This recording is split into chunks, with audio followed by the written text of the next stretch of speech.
నమస్కారం. మన సనాతన ధర్మంలో ఎన్నో ఆచారాలు సాంప్రదాయాలు ఉన్నాయి. వాటిలో ముఖ్యమైనది ప్రతి ఒక్కరూ పాటించేది ఆలయ ప్రదక్షిణ. దేవాలయంలోకి వెళ్ళగానే మనం స్వామివారి చుట్టూ 3 సార్లు తిరుగుతాం. కానీ అసలు ఆ ప్రదక్షిణ ఎందుకు చేయాలి, దాని వెనుక ఉన్న శాస్త్రీయ ఆధ్యాత్మిక రహస్యాలు ఏంటో ఈరోజు మనం వాటి గురించి వివరంగా తెలుసుకుందాం. ప్రదక్షిణ అనే పదం 2 పదాల కలయిక.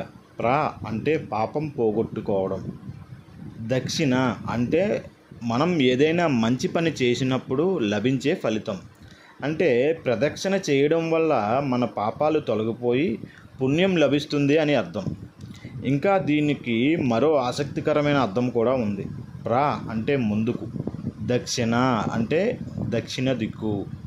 మనకు ఎప్పుడూ కుడివైపు ఉండే విధంగా ఆలయం చుట్టూ తిరుగుతాం. అందుకే దీనిని ప్రదక్షిణ అంటారు.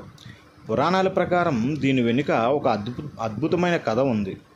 ఒకసారి శివపార్వతులు తమ కుమారులైన గణపతి కుమారస్వాములకు ఒక పోటీ పెట్టారు. ముల్లోకాలను ఎవరైతే ముందుగా చుట్టి వస్తారో వారికి ఈ పండు లభిస్తుంది అని చెప్పారు. వెంటనే కుమారస్వామి తన నెమలి వాహనం మీద ముల్లోకాలు చుట్టి తిరిగేయడానికి బయలుదేరారు. కానీ గణపతి ఆలోచించారు, ముల్లోకాలకు మూలం మా తల్లిదండ్రులే కదా అని శివపార్వతుల చుట్టూ 3 సార్లు ప్రదక్షిణ చేసి పండు పొందారు. ఈ కథ ద్వారా దేవుడే ఈ సృష్టికి మూలం అని, ఆయన చుట్టూ తిరగడం అంటే ఈ సృష్టిని చుట్టినట్టే అని గొప్ప సత్యం మనకు తెలుస్తుంది. ప్రదక్షిణ కేవలం ఆధ్యాత్మికంగానే కాదు, ఆరోగ్యానికి కూడా చాలా మంచిది. ఆలయ గర్భగుడిలో స్వామివారి మూల విరాట్టు కింద కొన్ని శక్తివంతమైన యంత్రాలను ప్రతిష్ఠిస్తారు. పూజలు, మంత్రాల వల్ల వాటి నుంచి ఒక రకమైన సానుకూల శక్తి విడుదలవుతోంది. ఆలయాల గోడలు ఈ శక్తిని తమలో నిక్షిప్తం చేసుకుంటాయి.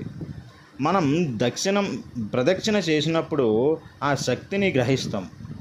ఇది మనసును ప్రశాంతంగా ఉంచడానికి, ఒత్తిడిని తగ్గించడానికి సహాయపడుతుంది. అంతేకాదు, ప్రదక్షిణ చేయడం ఒక మంచి వ్యాయామం. మెల్లగా నడవడం వల్ల మన రక్త ప్రసరణ మెరుగుపడుతుంది. ఇంకా ప్రదక్షిణ ఎప్పుడూ కుడి చేతి వైపు చేస్తాం. అంటే మన శరీరంలో ఉండే ముఖ్యమైన శక్తి కేంద్రాలైన సూర్యనాడి చురుకుగా ఉంటుంది. ఇది మన శరీరానికి శక్తినిస్తుంది. అందుకే కనీసం 3 సార్లు ప్రదక్షిణ చేయాలని చెబుతారు. చూశారు కదా, కేవలం ఒక ఆచారం అనుకునే ప్రదక్షిణ వెనుక ఎంత లోతైన అర్థం ఉంది.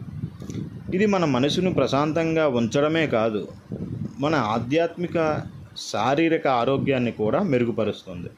ఈ చిన్న ఆచారాన్ని మీరు కూడా తప్పకుండా పాటిస్తారని ఆశిస్తూ, మరిన్ని ఆసక్తికరమైన విషయాల కోసం మా ఛానల్ని సబ్స్క్రైబ్ చేసుకోండి. నమస్కారం.